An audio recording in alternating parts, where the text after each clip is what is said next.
En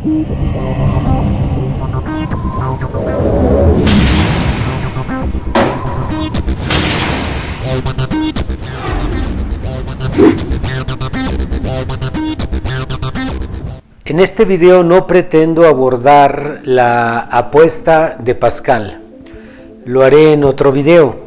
La razón es porque es muy amplio lo que tengo que refutar, así que solo estudiaremos una parte del video, lo suficiente para demostrarles que el señor Mauricio Ordóñez, quien hace este video, es un ateo más entre muchos que cuando pretenden refutar el cristianismo lo hacen con falacias. Una falacia es un razonamiento solo en apariencia, y él durante todo el video, en su supuesta refutación, porque en realidad no refuta el cristianismo, él se mantiene cometiendo la falacia del hombre de paja, que consiste en ridiculizar al oponente, exagerando o tergiversando su argumento. Para que lo entiendan mejor, les doy el siguiente ejemplo de la falacia del hombre de paja. Yo, como un mexicano de nacionalidad, supongamos que afirmo lo siguiente: escribiré un libro en el que demostraré que Donald Trump, presidente de los Estados Unidos, está equivocado al querer construir un muro de malla eléctrica, atravesando el centro de la República Mexicana. Y al terminar de escribir e imprimir mi libro, todos me aplauden y me felicitan. Lo que desconocen todos los que leyeron mi libro es que Donald Trump nunca dijo que construiría un muro de malla eléctrica, solo dijo que sería un muro. Nunca dijo que atravesaría la República Mexicana, dijo que sería en la frontera de su país con México. Pero yo exageré y tergiversé el argumento del presidente y después lo combato. Lo que yo mismo le inventé, según yo, lo refuté. Esa es la falacia del hombre de paja, y eso es lo que hace el señor Mauricio Ordóñez en todo su video, desde el principio hasta el fin. Exagera y tergiversa lo que enseñamos en el cristianismo. Escúchenlo por su propia cuenta. Empecemos por hacer el análisis lógico para ver qué resultados nos arroja los 4 postulados de Pascal. La primera variable es decir, creer o no creer, pero ahí ya tenemos un gran problema. La decisión de creer o no creer en algo no es una decisión. Nosotros no nos podemos obligar a creer o no creer. Lo que ocurre es que tu cerebro recopila información, la analiza y si logra el nivel de coherencia suficiente, crees. Si no logra el nivel de coherencia que necesitas para creer, pues no crees. Básicamente por eso es que yo no creo en Dios, porque nadie ha sido capaz de brindarme información lo suficientemente coherente como para que mi cerebro determine que es sensato creer. Dios no espera que nosotros creamos en Él sin estar convencidos. Dios nos dio a los cristianos en su momento experiencias, información, evidencias que son congruentes con la realidad y nos convencieron. Si los ateos no las han visto, es porque no les interesa escucharlas de manera imparcial o las escuchan con prejuicios. Son ellos los cerrados de criterio. Este ateo dice: tu cerebro recopila información y si encuentras coherencia en esa información, entonces crees. Precisamente por eso yo creo que Dios existe, porque gracias al razonamiento y las evidencias se puede deducir lógicamente que Dios existe. Él habla de lógica. Entonces analicemos los diferentes argumentos que existen para demostrar la existencia de Dios. Tenemos el argumento axiológico, tenemos el argumento teleológico, tenemos el argumento cosmológico y ontológico, que nos demuestran lógicamente que Dios existe. Y las afirmaciones a priori son tan verdaderas y veraces como las verdades a posteriori. Y aunque este ateo da su testimonio personal diciendo que nadie le ha brindado información suficiente, coherente para que él crea, nada más que me pregunte y con mucho gusto le comparto la gran cantidad de evidencias que respaldan estos argumentos a favor de la existencia de Dios. Esa mamera, mamuertera, locha, y decidió que todos le debemos creer por fe, así él no se tiene que esforzar con nada. Pero no seamos malitos con Pascal, su aporte a la ciencia claro que tiene el mérito como para darle una segunda oportunidad a su apuesta. Dice él que Dios tendría que darle a cada persona la cantidad de información coherente para que puedan creer en él. En realidad ya nos la dio. Dios ya nos ha dado la información necesaria y esta está en la Biblia, está en la naturaleza y está en la persona de Jesucristo. Tenemos información provista por Dios y es muy coherente. ¿Acaso no es muy sensato creer que todo efecto tiene una causa? Si este ateo llegase a negar que todo efecto tiene una causa, entonces niega la lógica, porque el padre de la lógica formal, Aristóteles, fue quien nos enseñó eso. También este ateo dice que Dios decidió que todo lo debemos de creer por fe. Tal afirmación es un pleonasmo. Creer y fe es lo mismo. Decir creer por fe es como decir que tenemos que pensar con la mente o pensar un pensamiento. Aparte, la Biblia no dice que tienes que creer en la existencia de Dios por fe sin basarla en las evidencias. Dice que tienes que tener fe en su obra salvífica, pero no hay ningún texto en la Biblia que nos diga que tenemos que tener fe en la existencia de Dios sin evidencias. Eso es una calumnia. Y luego él nos da el ejemplo del elefante blanco en su casa, parado al lado del sillón donde él está sentado. ¿Qué pretende con ese ejemplo? Decir que no hay congruencia en el cristianismo. Claro que no lo demuestra, solo es una expresión con la cual él nos acusa, pero no presenta pruebas de que su acusación sea verdadera. Tomemos la primer variable, Dios, la cual puede asumir dos valoraciones, que existe y que no existe. Aprovecho para mencionar que los creyentes con su infinita sabiduría afirman que Pascal afirmaba que cada opción poseía el 50% de posibilidades. Bien, Pascal más o menos se inventó la matemática para la estadística. Él tenía muy claro que la valoración no es 50 y 50. En el año 1654, Blaise Pascal tuvo un accidente en su carruaje. Él no dejó casi información al respecto, solo que como consecuencia tuvo algo parecido a una epifanía con el Dios católico.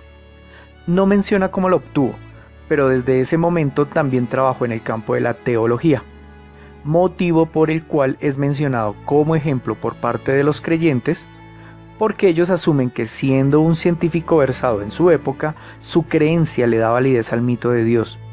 Pero no tienen en cuenta que en esa época no existían los antibióticos, por lo que una infección pudo subirle la temperatura y hacerlo alucinar.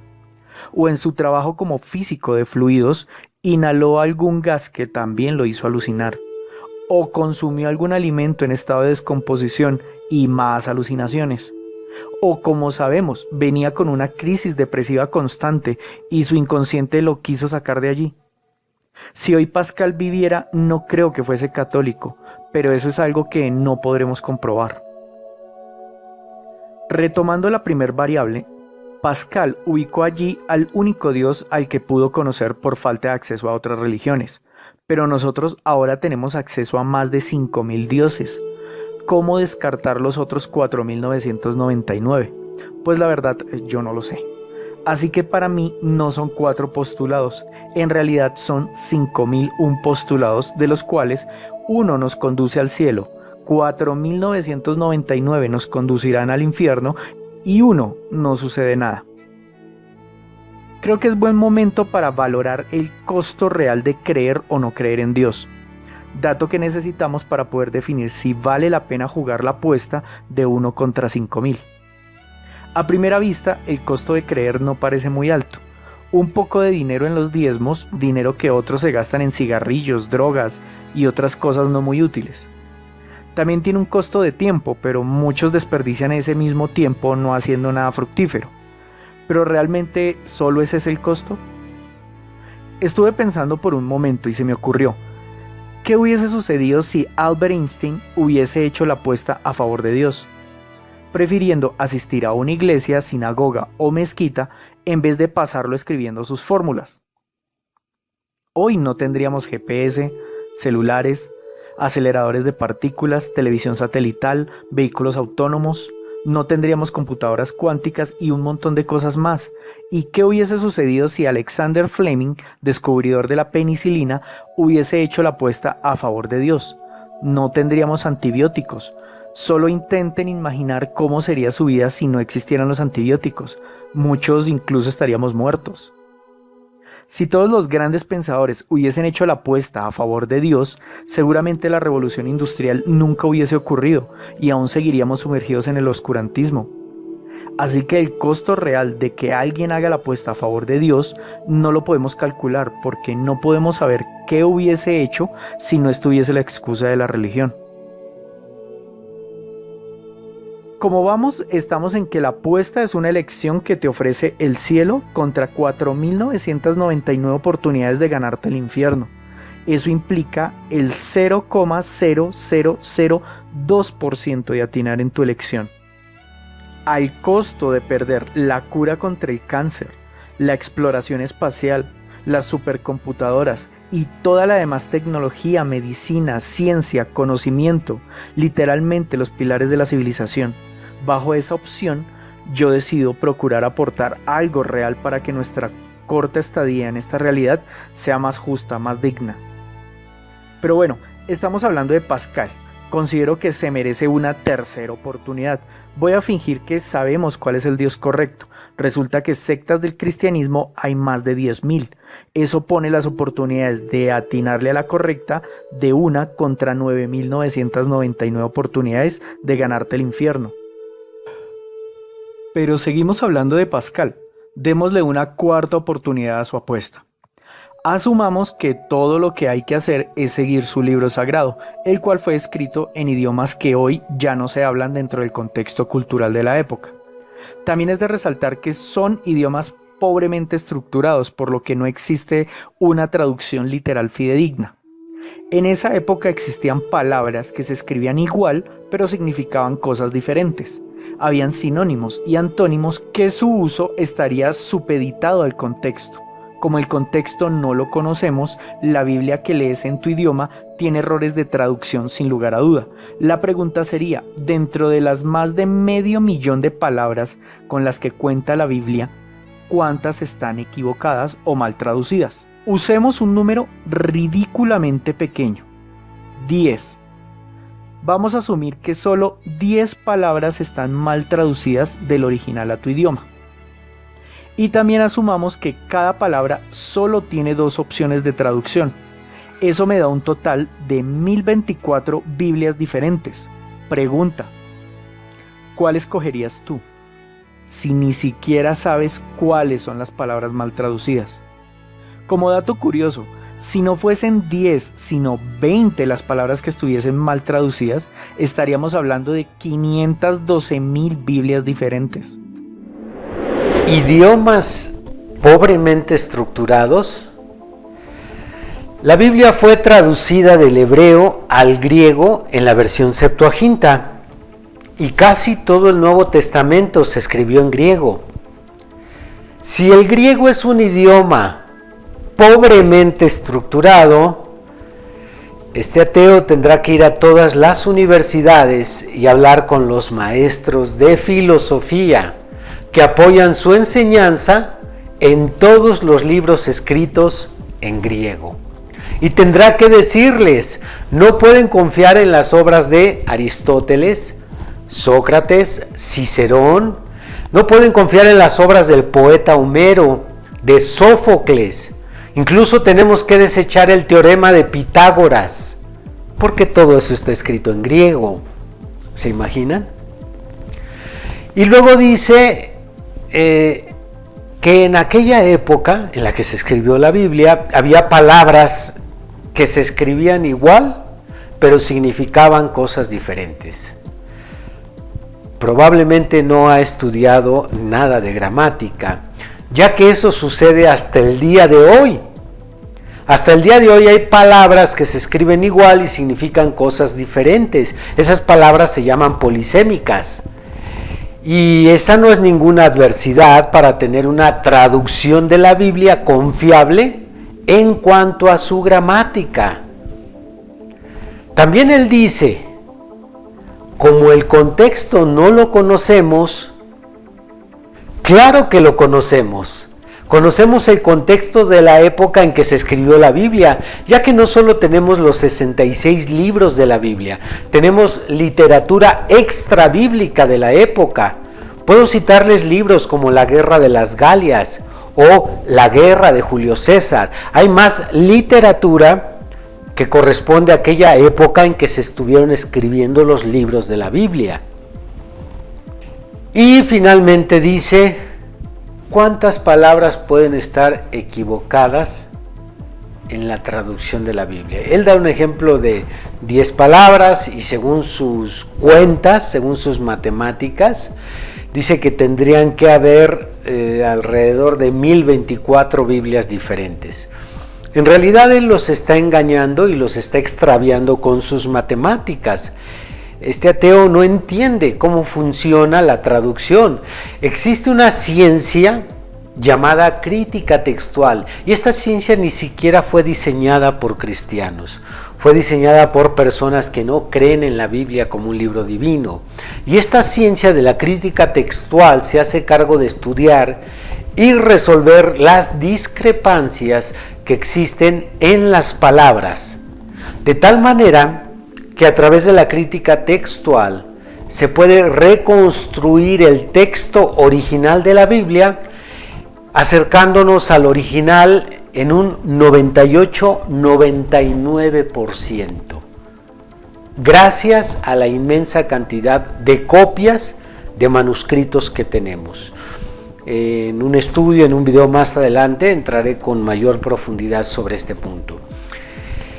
Hasta aquí les puedo decir que encontramos falacia tras falacia, y voy a dejar pendiente lo que sigue del video. En el siguiente video que estaré grabando refutaré la parte que me faltó y analizaremos la apuesta de Pascal para ver si es correcta la forma en que él la está refutando.